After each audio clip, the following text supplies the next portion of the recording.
اللهم صل على سيدنا محمد وعلى آل سيدنا محمد. أعوذ بالله من الشيطان الرجيم. بسم الله الرحمن الرحيم.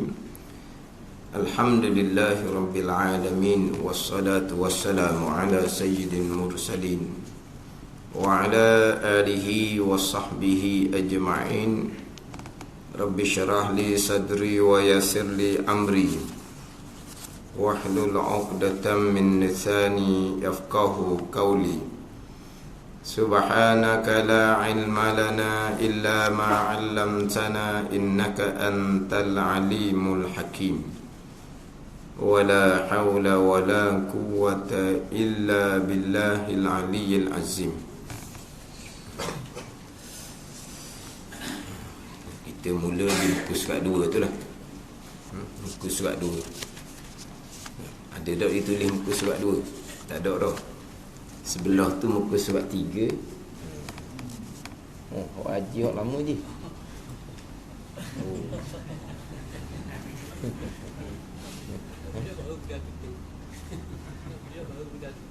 Molek hak lama je, luah kawasan tepi je dah. Kalau hak baru ni tak ada kawasan tepi dia. Kosong. Ada. Haji molek.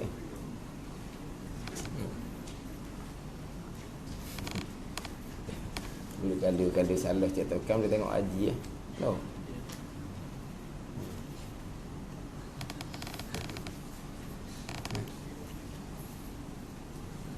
Jawi ada, Rumi ada. Ramai Jawi. Badi Jawi tu di tepi tu tak ada, tak ada ruang lasem tepi tu. Mana? Pergi kedai potostik, kedai orang dia buat buku tu panggil apa? Inilah hak buat kulit-kulit buku tu. Mitok dia buka habis. Lepas tu dia ambil kertas 70 potostik nipis tu. Habis dia buat tengah-tengah so dia jilid semula. Itu cara mengaji. Pergi kedai suruh dia buka habis. Dia buka habis. Kemudian antara satu muka surat tu dia akan masuk satu kertas. Kertas potostik lah, kertas potostik. Nipis lah tebal sangat, dia ditebal pula lagi. 70 dah dia nipis lah, potostik 70 dah. Yelah A4 dia nipis tu, dia punya tu 70. 70 tu mana masuk dia pun kerap biar jadi sama dengan kertas kitab ni, dia akan buat baru. Tak? Dia panggil apa tu? Tu cara dia lah. Sebab kalau ikut pada hak tak tu memang nak tulis apa pun tak boleh dah.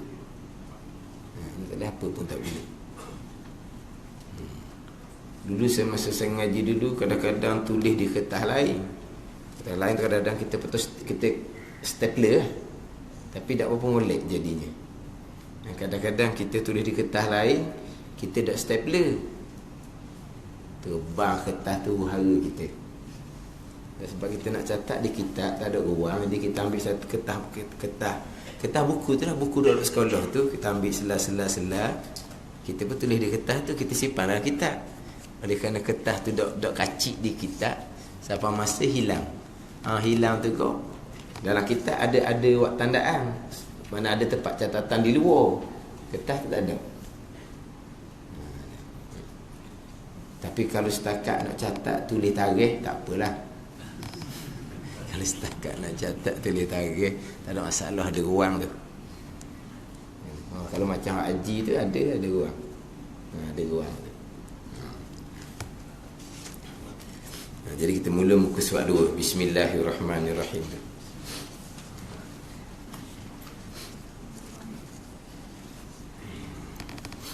Allahumma salli ala sayyidina Muhammad wa ala ali sayyidina Muhammad. A'udzu billahi minasyaitonir rajim. Bismillahirrahmanirrahim. Alhamdulillahi rabbil alamin, wassalatu wassalamu ala sayyidil mursalin وعلى آله وصحبه أجمعين. رب اشرح لي صدري ويسر لي أمري واحلل عقدة من لساني يفقه قولي. سبحانك لا علم لنا إلا ما علمتنا إنك أنت العليم الحكيم. ولا حول ولا قوة إلا بالله العلي العظيم. قال المؤلف رحمه الله تعالى ونفعنا بعلومه آمين. بسم الله الرحمن الرحيم. dalam petok tu dah. Bismillahirrahmanirrahim. Terjemahan dianya, dengan nama Allah, Tuhan yang amat pemurah di dalam negeri dunia ini, lagi amat mengasihani akan hamba-Nya yang mukmin, mengasihani akan hamba yang mukmin di dalam negeri akhirat. Ini terjemahan daripada Bismillahirrahmanirrahim, yang mana pengarang kitab Aqidatun Najin, Syekh Zainul Abidin bin Muhammad Al-Fatani, memulakan kitab ni dengan Bismillahirrahmanirrahim, yang mana kitab Aqidatun Najin ni syarahan kepada matan Ummul Barahin karangan Syekh Sanusi. Sebab itulah di dalam tu ada satu lagi Bismillahirrahmanirrahim. Kalau kita Jawi ni, muka surat 3 baris yang kelima daripada atas. Muka surat 3, muka surat 3. Hak saya baca saat ni muka surat 2. Muka surat 3 baris kelima daripada atas.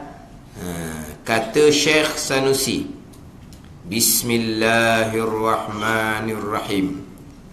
Itu Bismillahirrahmanirrahim bagi matan Ummul Barahin.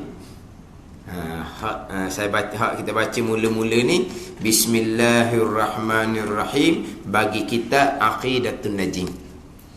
Jadi kitab Aqidatun Najin ni mensyarahkan bagi matan Ummul Barahin. Jadi matan Ummul Barahin pun dimulakan dengan Bismillahirrahmanirrahim. Mana tu hak tadilah muka surat 3 baris yang kelima daripada atas. Kata Syekh Sanusi, Bismillahirrahmanirrahim. Tu bismillah bagi matan Ummul Barahin. Hak ning ni bismillah bagi kitab Aqidatun Najin. Yang mana Syekh Zainul Abidin bin Muhammad Al-Fatani memulakan kitab dengan Bismillahirrahmanirrahim. Memulakan kitab dengan Bismillahirrahmanirrahim. Hak dalam huraian hak Bismillahirrahmanirrahim, hak bagi matan Ummul Barahin tu, dia kata kerana mengikut akan Al-Quranul Karim. Kerana mengikut akan Al-Quranul Karim, kerana Qurannya dimulakan dengan Bismillahirrahmanirrahim. Di awal tu lah, sebelum Fatihah tu, di awal Quran kita tu dimulakan dengan Bismillahirrahmanirrahim. Jadi nak tulis kitab pun mula dengan Bismillahirrahmanirrahim. Dan juga kerana beramal dengan mafhum hadis Nabi SAW, kullu amrin zibalin la yubda'u fihi bi bismillahirrahmanirrahim fahuwa aqta'. Tiap-tiap perbuatan, pekerjaan yang baik, pekerjaan yang mulia, pekerjaan yang dicita-citakan, yang tidak haram, yang tidak makruh, yang tiada dimulakan dengan bismillahirrahmanirrahim, maka pekerjaan perbuatan tadi itu kurang keberkatan. Nabi kata pekerjaan yang molek tak mula dengan bismillah, maka pekerjaan itu akan terpotong, yakni kurang keberkatan. Setakat itu sahaja. Nabi tidak ada suruh, maka bacalah oleh kamu sebelum daripada melakukan perbuatan-perbuatan yang penting pada syarak dengan bismillahirrahmanirrahim. Nabi tak suruh. Nabi cuma beritahu perbuatan yang baik, perbuatan yang penting pada syarak, tiba-tiba nak mulakan tidak dimulakan dengan bismillah, kuranglah keberkatan. Gitu je. Dah kata nak beramal dengan hadis, hadis tak ada suruh pun baca bismillah. Beramal dengan mafhum hadis, bukan beramal dengan mantuk hadis. Mantuk hadis ni hak Nabi suruh, bacalah oleh kamu, mulakan oleh kamu dengan bismillahirrahmanirrahim. Hak ni panggil beramal dengan mantuk hak Nabi royak, hak Nabi petah terang-terang ni. Hak ni hanya dipanggil beramal dengan mafhum hadis. Mafhumnya macam mana? Kalulah perbuatan yang penting pada syarak tak mula dengan bismillah, kurang keberkatan. Maknanya kena bacalah bismillah. Kenalah baca bismillah sebelum melakukan perbuatan yang penting pada syarak. Siapa Nabi ada sebut gitu? Nabi tak sebut.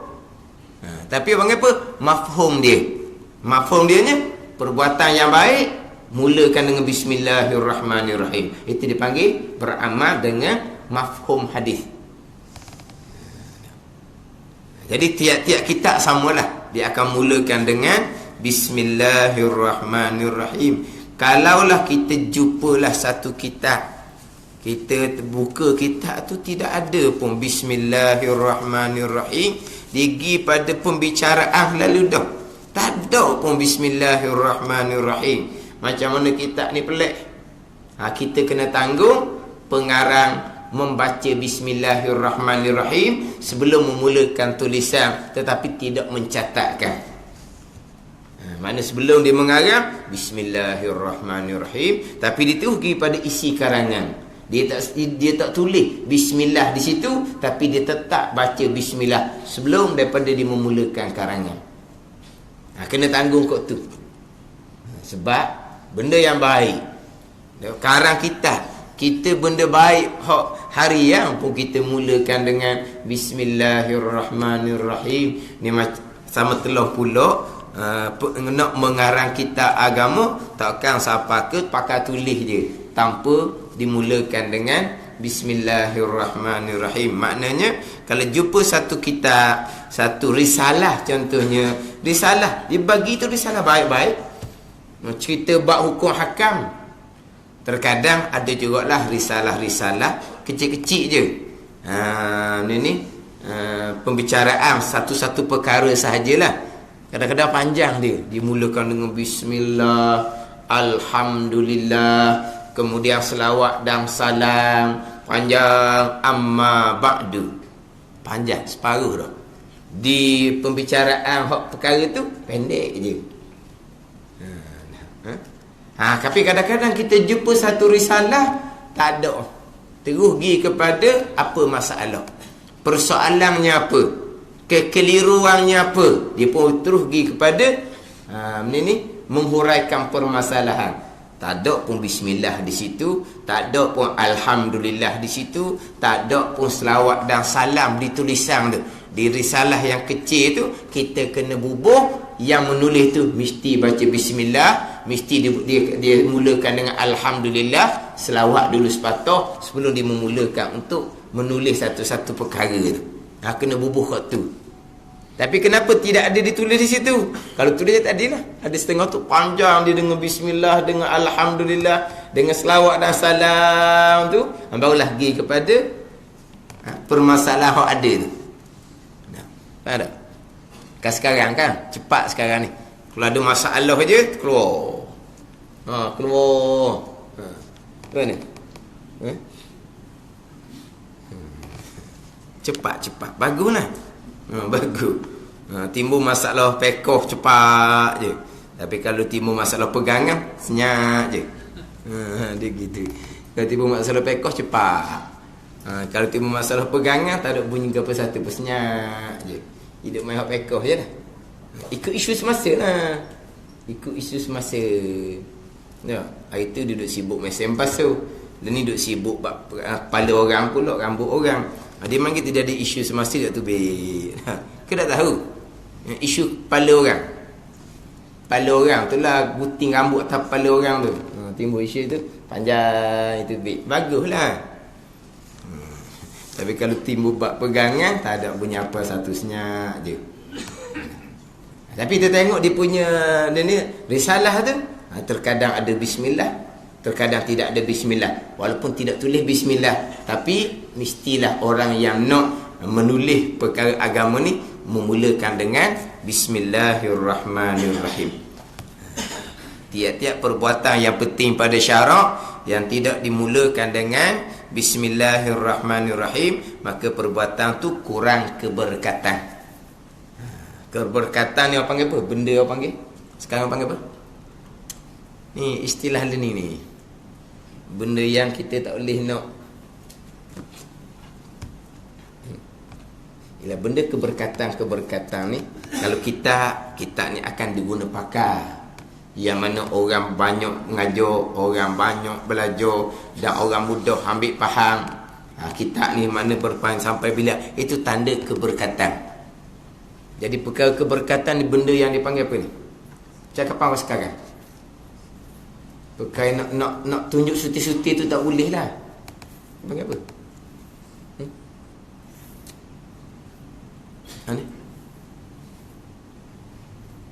Orang ni kan cakap istilah-istilah standard bunyi kan?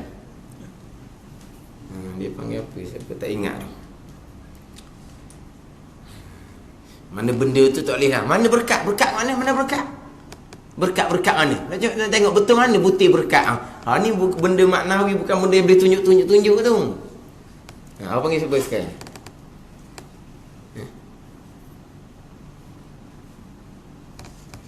Benda yang mana kata-kata berkat. Kitab tu kitab yang berkat contohnya. Harta dia harta yang berkat. Umur dia umur yang berkat. Ilmu ada ilmu yang berkat. Cuba tunjuk betul mana berkat. Stokor nak tengok benda berkat. Tu benda yang tak boleh nak tunjuk. Stokor tu tak boleh tu berkat-berkat ni. Apa panggil apa? Benda orang panggil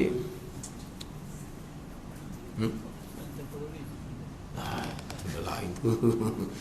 Ni, apa? Tak ada cikgu seorang sini.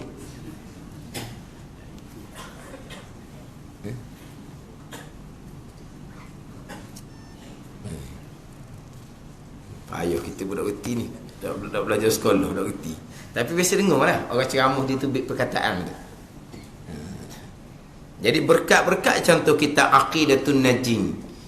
Kalau pengajian pondok, di antara kitab tauhid, hak lebih besarnya yang diguna pakar adalah kitab Aqidatun Najin. Dia banyak lagi kitab-kitab lain syarah kepada kitab Matan Ummul Barahin, Sirajul Huda contohnya, Bidayatul Hidayah contohnya. Itu kitab-kitab Jawi yang mensyarahkan Matan Ummul Barahin banyak. Tapi di antara syarah yang banyak diguna pakar adalah Aqidatun Najin. Hak mensyarahkan pada Matan Ummul Barahin. Ni keberkatan lah panggil, keberkatan. Yang mana bagi karangan Syekh Zainul Abidin bin Muhammad ni, di antara kitab yang masyhur baginya selain daripada kitab Aqidatun Najin adalah Kashful Lisan. Kashful Lisan. Mana sebut anda? Kashful Lisan. Hak tu ilmu fiqh, kitab fiqh yang dalam tu membicarakan porok-porok fiqh yang paling lengkap. Kashful Lisan dia ada 2 kulit. Itu saya sempat mengaji kitab Kashful Lisan. Dia jalanan dia tak sama dengan kitab Sabila, kitab Buriyah tak sama, tapi dia punya pembicaraan dia paling sangat lengkap di dalam tu. Perkara-perkara yang tak ada dalam kitab lain ada dalam Kashful Lisan. Pengarangnya ni lah, Syekh Zainul Abidin bin Muhammad Al-Khattani, yang mengarang kitab Aqidatun Najin dan Kashful Lisan. Lepas tu kitab yang banyak lagi, Irsyadul Ibad, Miftahul Muri, atau kitab karangan Syekh Zainul Abidin. Dengan nama Tuhan, Bismillah, dengan nama Allah, Tuhan yang amat pemurah. Pemurah ni di dalam negeri dunia ini, lagi amat mengasihani akan hambanya, hamba Allah. Hamba mana? Hamba yang mukmin mengasihani di dalam negeri akhirat. Ini terjemahan yang biasa digunakan. Ar-Rahman, pemurah. Ar-Rahim, penyayang. Pemurah, penyayang. Tapi tafsiran Ar-Rahman, Ar-Rahim ni bukan satu tafsiran lah. Setengah mentafsirkan Ar-Rahman dengan makna Al-Mun'im bijalailin ni'am. Ar-Rahim, Al-Mun'im bidaqaikin ni'am. Al-Mun'in bijalailin ni'am ni yang mengurniakan dengan nikmat-nikmat yang kasar-kasar yang dapat dengan hak dapat dengan usaha tu. Mana banyak harta ke. Ar-Rahim, Al-Mun'im bidaqaikin ni'am, yang mengurniakan nikmat yang halu-halu. Nikmat iman, nikmat Islam, nikmat makrifah, nikmat ilmu. Tu terjemah makna kepada Ar-Rahim. Al-Mun'im, yang mengurniakan nikmat, bidaqaikin ni'am, nikmat-nikmat yang seni-seni. Nikmat hak tak nampak dengan mata kasar lah. Nikmat iman, nikmat Islam, nikmat makrifah, nikmat pemahaman agama, taufik hidayah. Ni semua. Ini makna kepada Ar-Rahim. Ar-Rahman, Al-Mun'im bidaqaik bijalailil ni'am, nikmat yang kasar-kasar yang dapat dengan usaha. Dengan kaya ke, kehidupan yang senang ke. Itu setengah tafsiran lah kepada nama Tuhan Ar-Rahman, Ar-Rahim. Tapi kitab kita ni macam biasalah. Ar-Rahman, Tuhan yang amat pemurah di dalam negeri dunia ini. Ar-Rahim, lagi amat mengasihani akan hambanya yang mukmin dalam negeri akhirat. Tuhan pemurah dalam negeri dunia ni kepada sekalian manusia, yang mukmin ke, yang kafir ke, yang taat ke, yang derhaka ke, binatang ke. Tuhan pemurah belaka, Tuhan wi belaka atas dunia ni. Tapi penyayang Allah Ta'ala, nyatanya di hari akhirat Tuhan ni buat baik kepada hamba yang mukmin dan negeri akhirat. Nyata rahim Allah Ta'ala dengan bahawa Allah Ta'ala pisahkan antara orang mukmin dengan orang kafir. Orang mukmin Tuhan buat baik dengan masuk ke dalam syurga. Jelas bezanya. Orang kafir Tuhan campur ke dalam neraka. Ni nyata jelas rahim Allah Ta'ala, kasih Allah Ta'ala, buat baik Allah Ta'ala dengan hamba yang mukmin sahaja. Itu Ar-Rahim. Nyatanya di hari akhirat. Dia penyayang, mengasihani ni asal maknanya riqatun fil qalb. Kalau kita lah ni mana apa, kalau kita siang kita kesihan ke dia, siang ke dia, apa riqatun fil qalb ni. Ni di hati kita ni, halus di hati dia. Tuhan tak ada balas tu.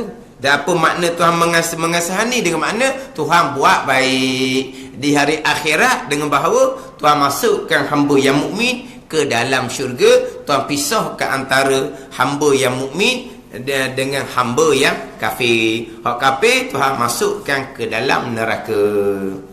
Hak pemurah kepada sekalian.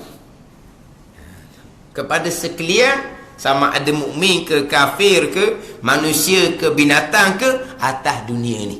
Tuhan pemurah kepada sekalian. Tuhan kurniakan kepada sekalian. Bahkan kalau kita tengok orang hak kafir, orang hak derhaka, kadang-kadang mereka hak lebih banyak dapat hak atas dunia ni nak banding dengan orang yang mukmin sendiri. Itu terserah kepada Allah Subhanahu wa Ta'ala. Sebab apa gitu? Sebab orang kafir ni atas dunia je lah. Akhirat tak ada bahagian dah dianya. Orang kafir atas dunia sahaja. Akhirat tak ada bahagian. Sebab apa? Dunia ni jannatul kafir. Ad-dunya sijnul mu'min wa jannatul kafir. Dunia ni penjara pada orang mukmin. Penjara bukan makna apa? Maknanya kita orang mukmin ni ada peraturan dia. Penjara lah, ada peraturan lah. Orang duduk dalam penjara boleh bebas? Tak boleh. Ada peraturan dia.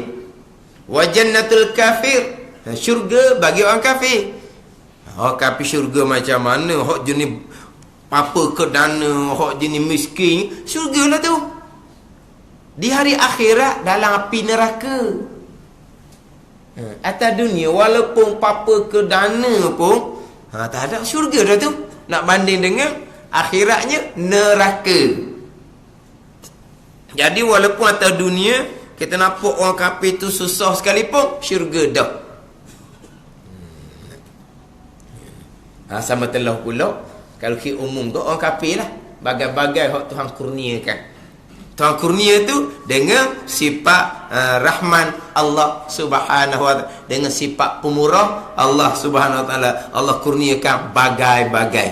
Tapi Allah kurnia ni bukan dengan redha Allah Subhanahu wa taala. Allah kurnia dengan rahman Allah Subhanahu wa taala, dengan kehendak Allah Subhanahu wa taala, bukan dengan redha Allah Subhanahu wa taala. Dan Tuhan kurnia pun sebagai istidraj je. Sebagai istidraj.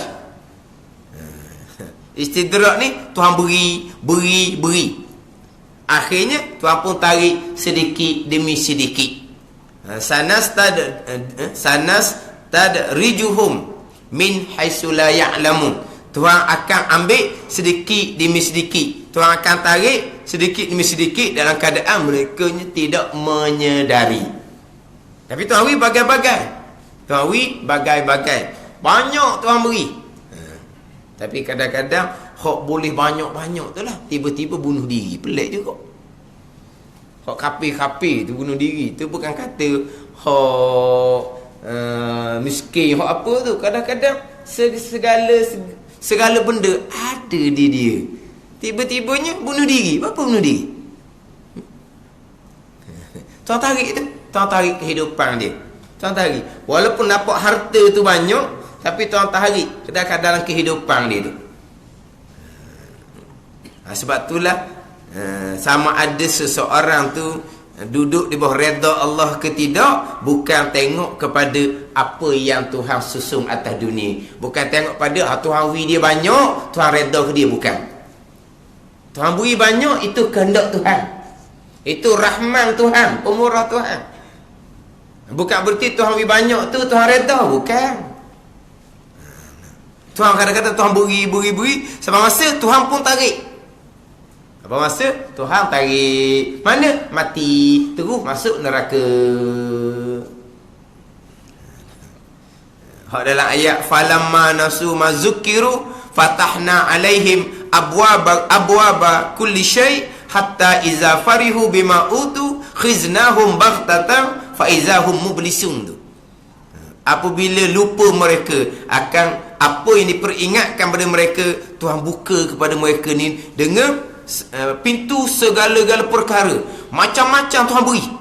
Dengan kekayaan, dengan kesenangan. Dia lupa ke Tuhan? Lupa ada peringatan Tuhan. Tapi Tuhan buka ke dia? Macam-macam Tuhan beri. Hatta iza farihu bima utu, sehingga dia pun gembira, suka, galik dengan apa yang dikurnia kepada mereka. Khiznahum baghtah. Kami akan tarik mereka, kami akan ambil mereka dalam keadaan terkejut. Sebab apa? Kadang-kadang Tuhan beri tu dia rasa pula galik. Maknanya tak ada benda ni, aman damai je. Aman damai je, selamat je. Tuhan suka lah tu. Tengok ada orang kena sikit, kena sakit ke, kena ujian apa-apa ke, tu Tuhan peringat tu. Tuhan tak redha dah tu. Tengok kita tenang, aman, damai je, Tuhan redha tu jahil. Jangan orang jahil ni. Kilat petir jadi isu dah orang jahil. Kena kilat dah, kena petir dah. Tuhan tak redha dah. Kita buat tak ada kilat, tak ada petir. Kalau tak ada kilat, tak ada petir, orang buat konsert pun tak ada kilat, tak ada petir. Tak redha lah.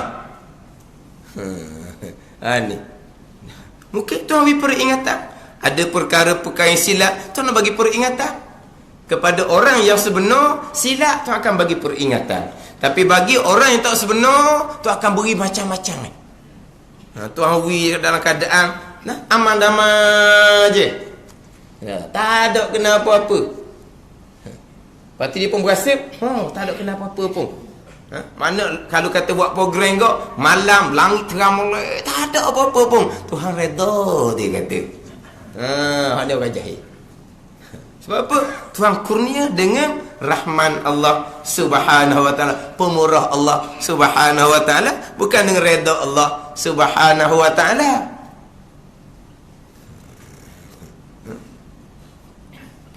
Jadi kalau tak ada amal tu, mana tu Tuhan redha. Dia panggil apa? Orang jahil akidah, orang panggil. Orang jahil pegangan. Tuhan pemurah, Tuhan kurniakan kepada sesiapa pun. Wa imma mukmin, wa imma kafir, wa imma ta'at, wa imma derhaka. Tuhan beri. Tu kadang-kadang orang hak kafir, orang hak derhaka, macam-macam dia dapat. Orang mukmin, orang yang ta'at, Tuhan uji dengan berbagai-bagai ujian. Tuhan uji dengan berbagai-bagai ujian. Mana Tuhan tak redha? Bukan. Sebab apa? Dunia ni bukan tempat. Tempat yang sebenarnya adalah hari akhirat. Itu tempat yang sebenar, tempat yang kekal selama-lamanya. Lagi amat mengasihani akan hambanya yang mukmin di dalam negeri akhirat.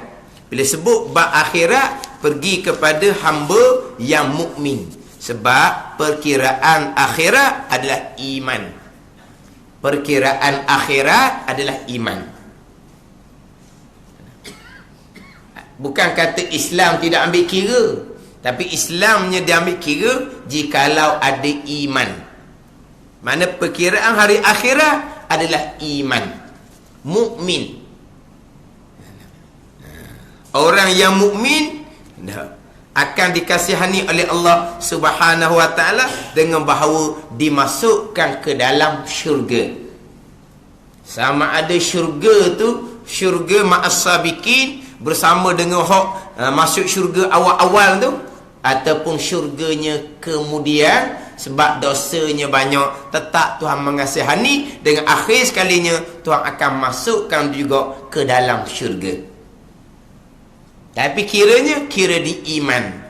Kalau tidak ada iman, kekal neraka selama-lamanya. Walaupun atas dunia ni rupanya rupa Islam sekalipun. Walaupun atas dunia ni rupa Islam sekalipun, kalau tidak ada iman, tidak ada perkiraan untuknya di hari akhirat. Sebab perkiraan akhirat adalah iman. Itu perkiraan akhirat. Bukan menafikan Islam.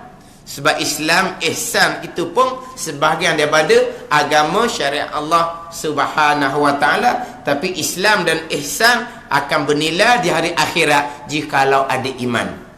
Islam dan ihsan akan bernilai di hari akhirat jikalau ada iman.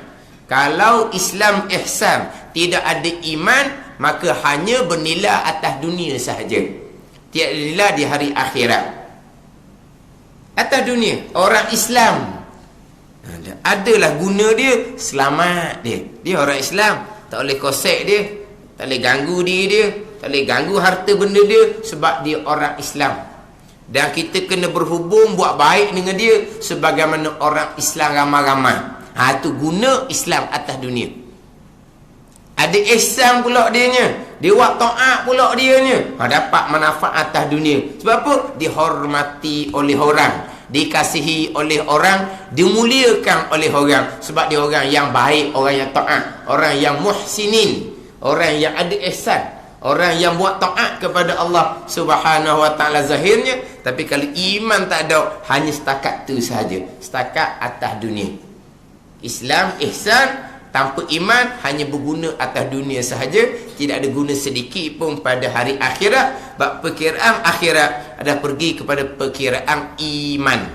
Perkiraan iman itu perkiraan hari akhirat. Maknanya kalaulah orang tu orang beriman, ihsan dia, Islam di atas dunia, ada manfaat di hari akhirat.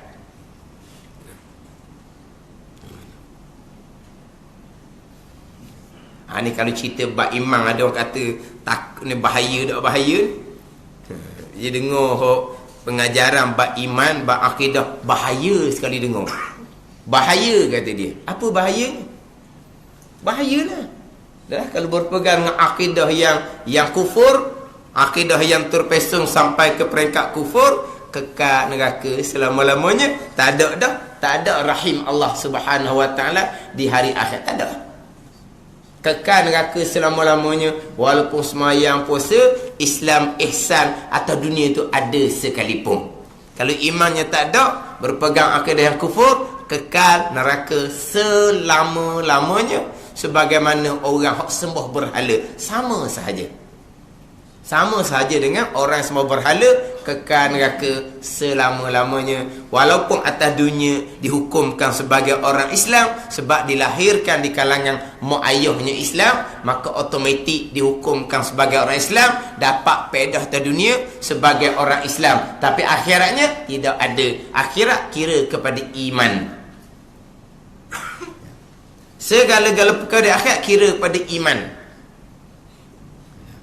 Kita sebut hari akhirat ni, hari akhirat, hari kemudian, hari kesudahan. Hak beriman dengan hari kesudahan tu, hari akhirat, hari akhir, hari kemudian tu, setengah mengatakan mula daripada dibangkitkan kembali selepas ditiup sangkakala yang kedua. Setengah mengatakan mula daripada alam barzah. Sebut kata akhirat, sebut kata hari kemudian, sebut kata hari akhir. Setengah mengatakan mula daripada selepas tiup sangkakala yang kedua, dibangkitkan kembali. Setengah mengatakan mula daripada alam barzah, selepas daripada kita mati. Dan memang persoalan alam barzah pun pergi kepada perkiraan iman juga.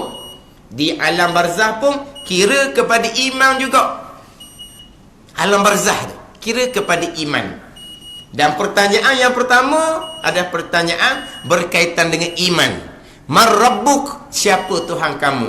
Allahu Rabbi. Rabbi Allah. Itu adalah jawapan berkait dengan keimanan masing-masing. Itu persoalan berkaitan dengan iman. Bukan setakat itu soalan Man Rabbuk? Siapa Tuhan kamu? Tu payah apa nak jawab. Jak budak lagi lah. Tuhan kita namanya Allah.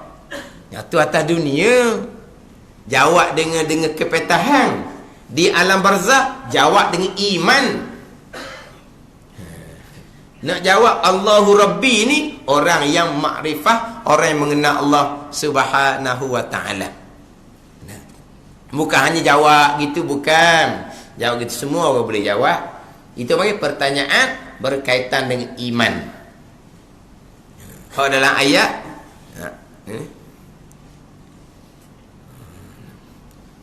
Rabbunallah summa istaqamu tu, fala khaufun alaihim wala hum yahzanun. Innal ladzina qalu Rabbunallah summa istaqamu fala khaufun alaihim wala hum yahzanun. Ada ayat yang lain pula, innal ladzina qalu Rabbunallah summa istaqamu tatanazzalu alaihimul malaikah alla takhafu wa la tahzanu wa abshiru bil jannati allati tu'adun. Innal ladzina qalu rabbunallah. Sesungguhnya mereka yang berkata rabbunallah. Rabbunallah ni bukan zahir ni je. Rabbunallah ni orang yang makrifat, orang yang mengenal Allah, orang yang beriman dengan Allah Subhanahu Wa Taala. Summastaqamu, kemudian walaupun istiqamah atas ketaatan zahir dan istiqamah atas ketaatan hati, fala khaufun alaihim wala hum yahzanun. Tak ada ketakutan kepada mereka ketika nak mati, kemudian daripada mati wala hum yahzanun, tak ada duka cita dah bagi merekanya. Jadi barzah pun kira kepada iman. Kalau ada iman, mati dalam keadaan iman, ada harapan dianya. Walaupun orang mati dalam keadaan beriman ni ada dua golongan. Hak mati kafir, hak tu seksaan selama-lamanya.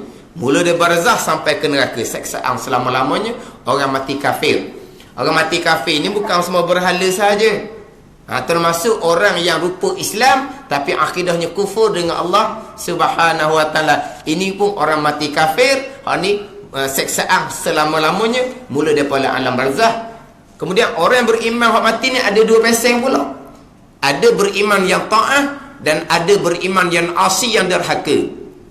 Orang beriman yang taat, orang beriman yang soleh, Hak ni raudhatun min riyadil jannah, kebun daripada kebun syurga. Orang mukmin yang derhakanya kena seksaan, lubang dan lubang neraka. Tapi orang mukmin yang derhaka ni masih lagi ada harapan. Sebab apa? Sebab atas dunia tu masih lagi ada amalan-amalan yang akan sapa pahala kepada orang mukmin yang ada dalam kubur yang kena seksa ni. Sama ada anak cucu dia buat amal kebajikan, dia dapat pahala. Sama ada sedekah jariah, dia orang ambil manfaat, dia dapat pahala. Akhirnya pahala dia banyak, terangkatlah seksaan di alam barzah. Maka selamatlah dia selama-lama sampai ke syurga. Maknanya orang mukmin yang mati dalam iman, walaupun dia mati dalam iman, dia banyak dosa sekalipun. Tapi kalau mati kafir, hak tu kekal seksaan selama-lamanya, mula daripada alam barzah. Jadi perkiraan iman. Pekan di hari akhirnya iman. Tuhan akan kasih, Tuhan akan buat baik kepada hamba yang mukmin di dalam negeri akhirat. Ini kedudukan iman, kedudukan akidah dalam agama kita. Yang mana akhir zaman dalam bab iman akidah hanya cerita di mulut saja, tidak ada penekanan. Cerita pun cerita secara pitah lalu je, cerita secara leseh orang panggil. Cerita secara kasar-kasar, tawak padang. Kena tekan berkaitan iman akidah terlebih dahulu. Walaupun dikatakan bahaya ke, dikatakan menyusahkan, memeningkan kepala, menakutkan orang, macam-macam dah dikatanya. Siapa peringkat tak boleh nak tidur malam, teringat. Ni siapa belaka ni? Maklumat tu siapa belaka ni? Orang yang mengajar agama, pencing dah dianya. Dengar dalam radio tu, Masjid Putih tu, bab pegangan tak nera tidur. Sebab apa? Sebab lama kening, saya duk cara bab pekoh je. Bab pegang saya duk cara. Kena pegangan tak betul, tak nera tidur. Tak nera tidur. Sebab apa? Sebab pegangan tak betul. Bertaubat dengan Allah Subhanahu wa ta'ala. Lepas tu dulu tu pegangan salah amal ibadat, tak ada mana. Lepas tu macam mana? Bertaubat dengan Allah. Sekarang ni kita masih lagi pintu taubahnya terbuka. Dengan taubat yang nasuhah, tu akan ampun sekalian dosa-dosa yang lalu. Lepas tu amal ibadah yang lalu tak ada lah pahala. Kita start baru lah. Mula baru. Dah mula baru sekalipun, bila bertaubat dengan Allah, Tuhan ampun sekalian dosa. Walaupun mula baru dengan kebajikan, dosa tak ada. Tapi Allah Ta'ala bukan ampunkan dosa sahaja. Dosa-dosa yang lepas Tuhan Allah Ta'ala ampun dengan taubat nasuhah. Tempat dosa Tuhan beri pahala pula. Bukan dengan pahala hak baru nak buat ni, hak lepas-lepas ni Tuhan kurniakan pahala pula. Bukan makna taubat nasuhah ni pegangan salah, pahala memang tak ada, pahala memang kosong. Bila bertaubat, Tuhan ampun sekalian dosa dengan taubat yang nasuhah. Licin dosa, pahala pun tak ada juga, licin juga ni kosong. Tak kosong pahala tu, pahala taubat. Hak Tuhan ampun habis dosa tu, Tuhan dah tinggal pahala dah situnya. Bukan hak pahala tengah kita buat sekarang ni. Ampun dia lagi. Sepatutnya kita kena redha itu semua susunan Allah Subhanahu wa ta'ala dan bersyukur kerana Tuhan sedarkan kita. Mana mari dah? Mana mari dah? Kita ingat ke kitanya pegang betul, tiba-tiba salah. Dengar tu mana kalau kita kata kok setakat radio ni tak jadi kerja radio ni. Tapi kena-kena Tuhan beri jalan dekat tu. Terbuka jalan kepada dianya, sedar kesalahan, belajar molek, bertaubat dengan Allah Subhanahu wa ta'ala. Ilmu ni kalau nak sedar, nak supaya orang kenal, tak boleh ngajar tauhid, dia kena ngajar fiqh. Nak sedar lagi kita ngajar tasawuf. Nak sedar lagi ngajar tauhid tinggi-tinggi. Kita pakat akak naik belakang. Guru pun tinggi, anak murid pun tinggi, khayal, sama-sama khayal. Itu lagi orang kasih. Kita mengajar cerita bab makam. Lepas tu likuk molek wak warak orang tak ada, kita buat liar pula. Orang ada wak warak aje. Ada benda tu. Hak tu orang kasih sungguh-sungguh lah. Hak tu orang beri. Sedap. Sebab apa? Cerita maqam. Cerita kedudukan hal orang. Bukan hal kita. Maka sedap dengar. Tapi kalau ajar ilmu tasawuf fardu ain, riya neraka, takabur neraka, takabur sifat iblis, kesang dengar. Akhirnya kata kat aku lah tu, kata kat aku dak setarang dah. Takabur kata kat aku, dia kata marah sebab kata takabur ke dia. Kata ke siapa? Dah masa sebut takabur tengok ke muka dia. Masa sebut takabur tengok ke muka dia. Orang ngajar pun tak reti pula. Takabur tengok ke bawah sebenarnya, tengok muka orang. Ni kita tengok ke muka orang, kawan tu kata tuju takabur ke dia. Jadi tasawuf fadai pun sakit juga dengar. Tapi kalau ajar tasawuf tinggi-tinggi tu berasa asyik tinggi, terapur, khayal. Ataupun pertengahnya pekoh lah. Pekoh dengar beri. Gi pada tauhid tadilah bahaya, takut. Sekali dengar, oh kalau baik pesen ni tak ada benda lah kita, bahaya ni. Kata kan? Tak ada. Jalan agama kita ni, yang pertamanya iman. Yang pertama iman, akidah. Salah sini tak ada lah. Salah sini tak ada. Kena kemah molek, kena tu molek bab pegangan. Ngaji kemah dalam bab pegangan. Kitab Aqidatun Najing ni jelah panjang lebar lah dalam kitab ni. Tapi tak ada masalah, bukan kata kitab besar ni. Jalanannya sama je. Hak saya baca kitab-kitab lain pun, kitab-kitab hak kecil-kecil tu, kurang jadi banyak, sama dalam hak ni je. Tak ada beza pun. Kalau kata baca kitab Baqarah ke, baca kitab Misbahul Munir ke, hak panjang-panjang tu kebanyakannya ambil dalam kitab-kitab hak seumpama ni. Jadi kita masuk kitab ni pun sama je. Dah. Silat-silat gaya, masa habis kitab hak kecil-kecil dulu dengan hak kitab ni pun mungkin bukan sama pun tak tahu. Dah. Sebab hak dulunya baca pendek-pendek, tapi huraiannya jadi lebih sikit kerana ambil dalam kitab-kitab seumpama ni lah. Tapi bila kita ngaji kitab besar ni, tak ada masalah lah, sama je. Jalanannya sama sahaja. Cuma kalau kita ngaji kitab besar ni, apa yang dicerita tu kita ada tempat tapak sendiri. Kalau baca kitab kecil, kemudian orang yang mengajar huraf, kalau kita tanda dapatlah ilmu. Kalau kita tak tanda, hilang gitu je. Tapi kalau kita ngaji kitab besar sikit ni, dia punya apa yang dibicarakan, poin-poin penting tu memang ada dalam ni. Ada dalam ni. Mana bila masa kita boleh buka sendiri, kita boleh baca sendiri. Dalam catatan pun ada dah dalam ni. Itu lebihnya baca kitab lebih besar sikit. Ada, itu lebih dia lah. Tapi mana kalau hak agak dalam-dalam, hak fardu kifayah, hak agak tu kita akan cerita kodoh-kodoh lah, kodoh-kodoh. Sebab saya ingatlah pesanan tutup guru, kita mengaji pondok, kaedah pondok. Kita masuk kampung, kita ngajar sesuai dengan kaedah kampung.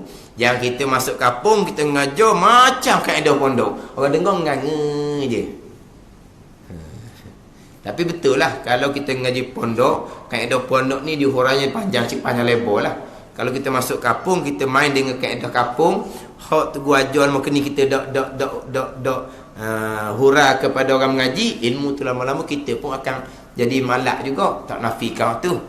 Tapi kok mana pun kita nak menyampaikan, tengok kepada tempat.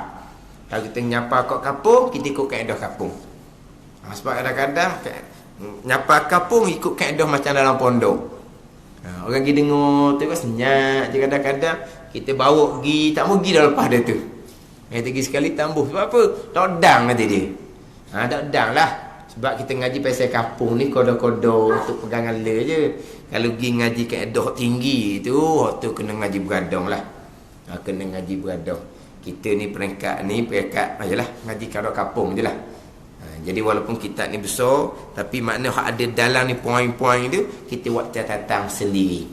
Kita buat catatan sendiri. Kadang-kadang kalau kaedah orang belajar ni, ada satu perkara yang sangat mana payah nak jumpa dalam kitab lain, kita tandalah di muka surat depan. Masalah apa? Tulis masalah, muka suratnya berapa. Jadi kalau sampai masa kita nak cari dalam kitab ni, tak dekat nak belek Ada dia pun balik. Kau balik laju kau dah jumpa. Ni balik pula laju-laju kan? Memang tak jumpa lah. Ada, memang ada lah. Kat mana? Kalau kita catat luar apa benda masalah. Masalah apa dia pegangan hok mustahak nak tahu ni. Tulis situ. Lepas tu tulis berapa muka surat. Itu kaedah dia lah. Kaedah orang belajar ni. Kan? Jadi insya-Allah lah, walaupun kitab ni kitab bukan kitab kecil tapi adalah sesuai. Kita bawa sesuai untuk kita mengaji ikut kampung. Alhamdulillahil munfaridi bil a'dami wal ijad al munazzahi an syawaibin naqsi wal adad. Wallahu a'lam. Bismillahirrahmanirrahim. Alhamdulillahirabbil alamin wassalatu wassalamu ala sayyidil mursalin wa ala alihi wa sahbihi ajma'in. Allahumma iftah alaina futuhal arifin. Allahumma allimna ilma akdamin wa fahimna famasabikin warzuqna rizqat talibin. Allahumma zidna ilman wa alhiqna bis salihin. Wa sallallahu ala sayyidina Muhammadin wa ala alihi wa sahbihi wa sallam. Walhamdulillahi rabbil alamin.